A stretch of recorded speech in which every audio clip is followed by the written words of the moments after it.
So welcome to the Herland Report, Dr. Ron Paul.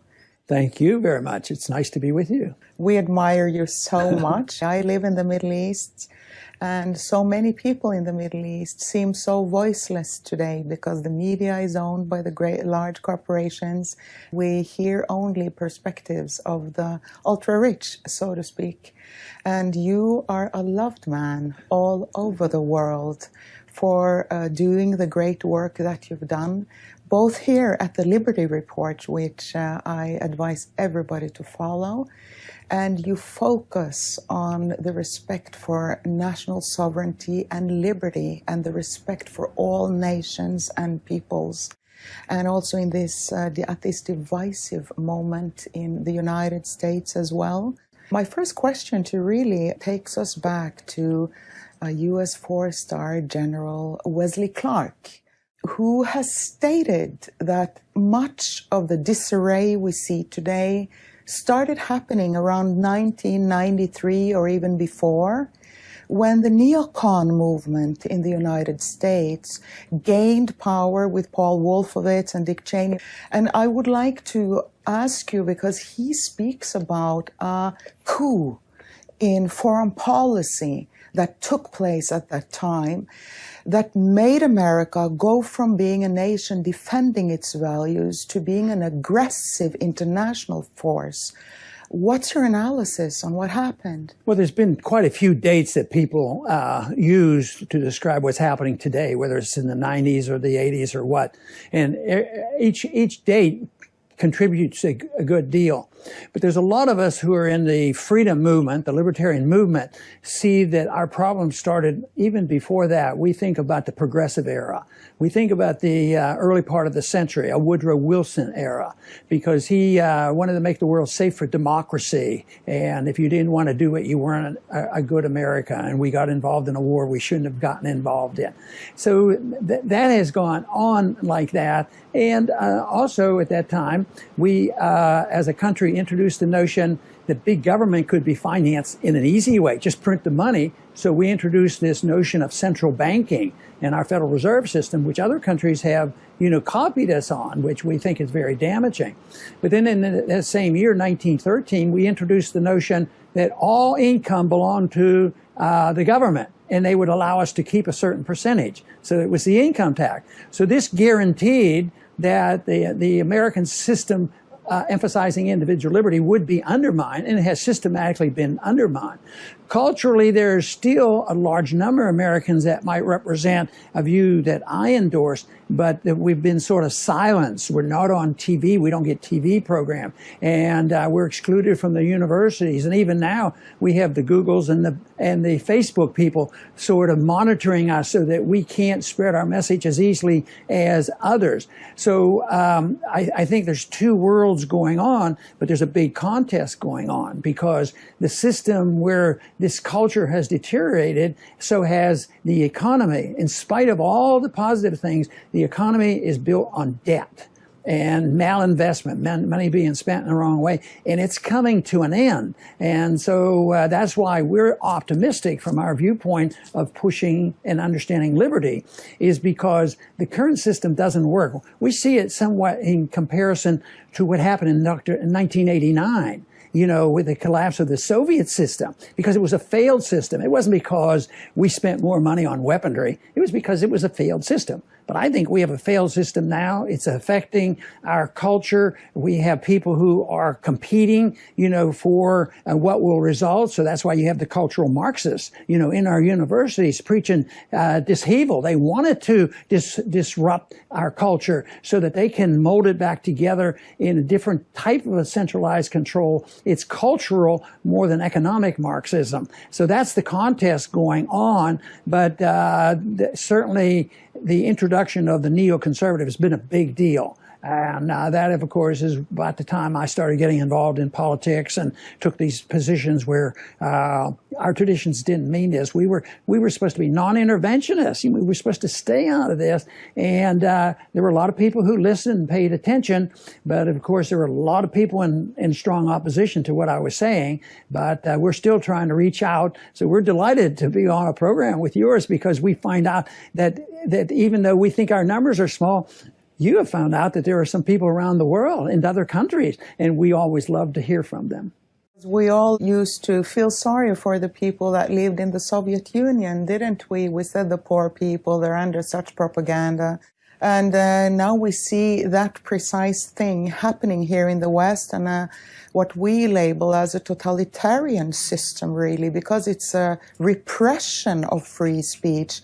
Yet the West used to be such a beacon for free speech. I was thinking about this the other day because there's a lot of addiction in this country, opioids and alcohol and all this. And that used to be a characteristic of the Soviets, the Russian people that show pictures that they just felt destitute, and they drank more and all. But that's sort of, what we can be charged with now because we have gone in this direction. The other thing that happens, the more authoritarian a society is, the less creativity there is. There's less intercourse between people, talking and sharing ideas and developments. And of course, the Soviet system didn't develop anything, but that is happening to us now. The only thing that we export now are dollars, and we get a good deal because we have managed through our economic and military power to maintain a dollar system, and therefore we have a tremendous advantages over that. But it's a system that is deteriorating.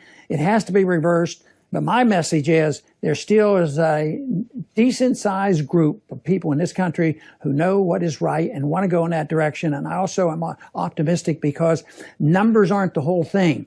You need certain number of people. You can have 8 or 10% of the people, if they know the right thing and do it and are in a place of influence, somebody that gets on TV and can reach out, there's a lot of influence. So ideas are very powerful. That's why I resent the people who think we spread American exceptionalism, with guns and sanctions and all this. I think we spread mayhem when we do that. You spread a good message with, just providing the information with these ideas. And that's why I frequently use the old quote that, when you have that, armies can't stop us. They cannot be stopped because ideas can be spread in spite of armies, in spite of authoritarianism, even though it's rough haul a lot of times because governments don't want to give up an inch of their power. So this is the struggle going on now. But the people who are on the defensive now are the people who believe in this superpower state. Even the neocons, in many ways, are on the defense because everything they do fails. Look at the Middle East. I mean, all our policies have failed, and we help our enemies as much as we're supposed to help our allies. When you think about how Iran has come out of this mess of all these wars we have created, so our system is failing in a very narrow sense. And of course, some people would like to say I'm unpatriotic about it. I think it's good that bad ideas are failing. I want the fiat currency to fail. I want people to have honest money. I want liberty to prevail and not, what we need are better authoritarians. We need better economic planning. And I don't believe that. We need a lot less. We need people to plan their own lives in a personal way. We need the people to spend their own money.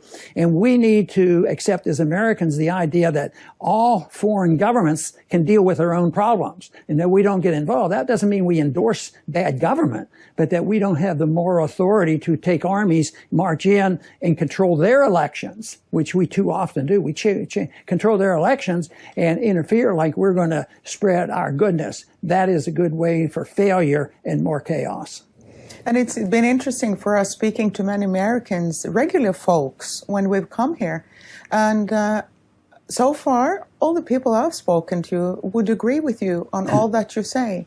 And this points to, I think, something very serious in the West, because over 90% of the American media is owned by only 6 corporations, and half of those corporations own the weapons industry here. And who cares about the people? And who knows what they think, even here in the United States, because they sure don't have a voice. So that's also, I believe, one of the reasons of the frustration of the neocons and much of what's happening now. It doesn't matter how much the CNN shouts about Trump or he did this, he did that, because there are more issues that are pressing in the world than whether Trump, did his shoes properly today or not. And there's little empathy by those who are in charge, because I've dealt with them. I've been in Congress a long time with them. And when I bring up this subject of you're taking away people's personal liberties when you do this, and they say, well, they don't know how to take care of themselves. And they actually believe that they're ordained to take care of people. I can recall asking two different chairmen of the Federal Reserve Board, well, what you're doing with these low interest rates, you're punishing the people who want to save money, work hard, save money, and take care of themselves in old age. No, you take it down where they can't even make 1% on their money when the interest rate should be 4 or 5%. And they said, well, yeah, they would acknowledge that, and that is the case, but that's one of the prices that we have to pay. And just like the Madeleine Albright famous quote about the Middle East, in Iraq, when she was asked about 500,000 Iraqi children dying from our bombs and destroying their infrastructure, he said, well, that's the price we have to pay for us doing our good deeds over there. So it is so much hypocrisy, but they don't have empathy for the people. I think the only system of government can show real empathy is a government and a people who recognize what personal liberty is all about, to allow people to have their liberties and allowed to make their own mistakes and allowed to assume their responsibility and allowed to reap the rewards of the work they do. That system has proven to be the best system ever, and yet it's under attack systematically right now. Thank you very much, Dr. Ron Paul, for accommodating us here in the great state of Texas and taking your time to meet with the Herland Report from Scandinavia. And we would like to endorse you to all our viewers, and we know so many watch you from all over the world. Thank you very much, sir. Thank you very much. Great being with you.